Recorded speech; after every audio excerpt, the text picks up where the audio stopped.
ഇന്നത്തെ ഉച്ചയൂണിന് ഇതാ നല്ല പാകത്തിന് വെന്തിട്ടുള്ള കുത്തരിച്ചോറ്, അതായത് കാന്താരിയും ചെറിയ ഉള്ളിയൊക്കെ അരച്ച ചമ്മന്തിയാണ്.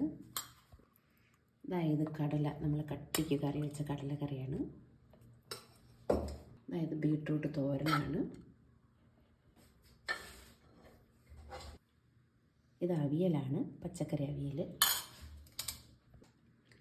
അതായത് വാഴക്കൂമ്പ് തോരനാണ്, വാഴച്ചുണ്ടെന്നൊക്കെ പറയും നമ്മുടെ ഇവിടെയൊക്കെ. അതായത് ചൂര മീൻകറിയാണ്, നമ്മൾ കേര ചൂര എന്നൊക്കെ പറയും, ആ ടൈപ്പിലുള്ള മീനാണ്. അതിൻ്റെ ഒരു പീസ് വാങ്ങിച്ച് കറി വെച്ചതാണ്.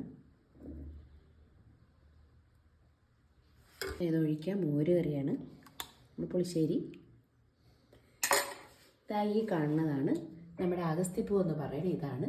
ഇതൊരു ഒരുപാട് വലുതാണ്, മരമല്ല, ഒരിടത്തരം ടൈപ്പ് ചെടിയിലുണ്ടാകുന്നതാണ്. ഇതാണ് നമ്മുടെ ഇന്നത്തെ ഉച്ചയൂണ്.